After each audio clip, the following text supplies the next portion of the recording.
period.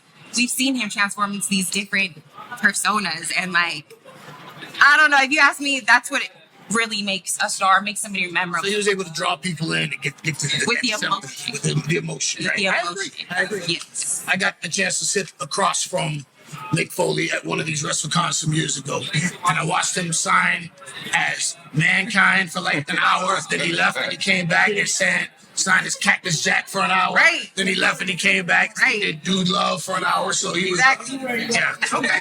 And I think that type of stuff. Like, it takes a certain Character.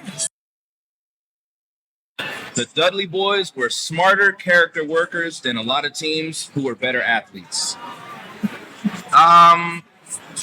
They got more out of what they could produce. You know what I mean? They weren't the most. No, you know what I mean?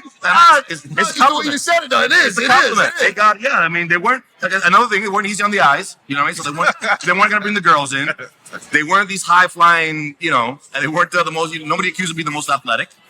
But I mean, you know what they accomplished in this business, you can't take that away from them. You know what I mean? So, yeah, what's called maximizing what you got, and they did tremendously. Yeah. I think I'll agree with that. The Dudley Boys were very, very good at what they did. They're an excellent tag team. We're able to work their style.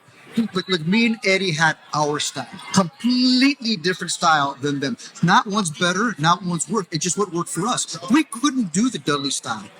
I don't think that maybe they could have. They just didn't do our style. It was a different thing. But once you get that style and what you're known for, you know, getting the tables and all that, you know, they had like their niche. And once you carve that out and you stick with it, they almost pioneered that. People copy.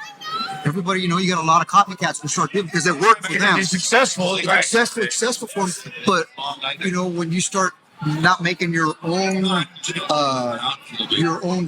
take in things, like your own way, and you're doing something for somebody else, you're almost a knockoff. So there was a lot of Dudley Boy knockoffs. You know, why? Because they were successful, and they did it, and it worked for them. Again, 100% agree, because you look at a Bubba Ray Dudley, you look at D-Von. Again, I don't know any of their moves, but when they step in the ring, you know they're a threat. And when they hit this right here, you know it's over with.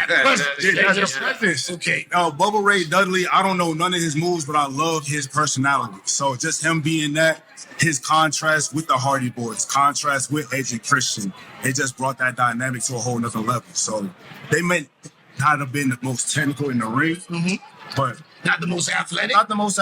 but I really believe that they were brothers. So they had me from the jump. Right up. Bubba's an amazing athlete. So is D-Von. Again, both two guys can wrestle. I started with D-Von, right? He was a little after me.